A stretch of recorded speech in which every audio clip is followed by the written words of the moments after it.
morning, viewers. Welcome to my brief devotion titled Fresh Bread. And I do hope that it makes an impact in your life as you begin a new day in Christ. God called Abraham and Sarai as the first couple through whom He had decided to create a new nation called Israel. God made a nation out of this man and his wife through Isaac, who was the promised seed given by God when they were more than 90 years old. Ishmael, born to Hagar, the Egyptian lady, and Abraham, remained the presumed seed only and not the promised seed in those days. When God destroyed Sodom and Gomorrah, the entourage of Abraham came to Gerar.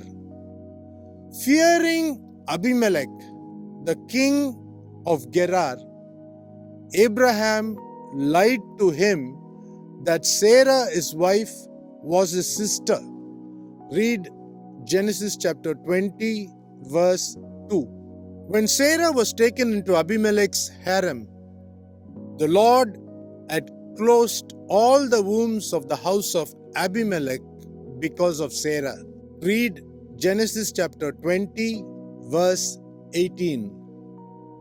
Now at this moment, God asked Abraham, the one who could not give a child to Sarah, to pray for Abimelech, his wife, and all the women whose wombs were closed by God.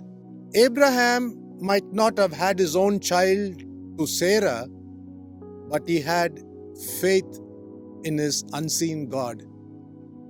He obeyed God and prayed for Abimelech's household.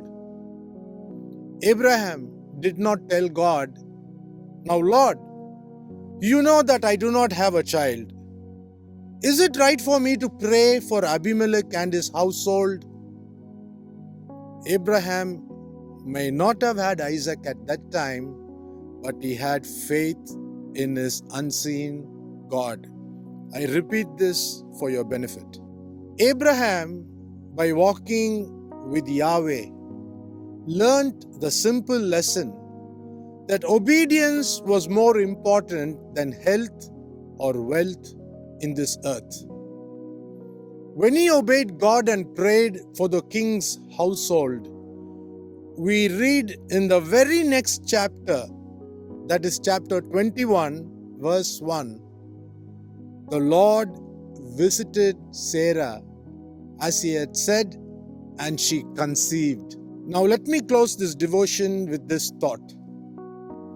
Implicit obedience to this God of the Bible, that is Yahweh, ushers blessings which only He can provide.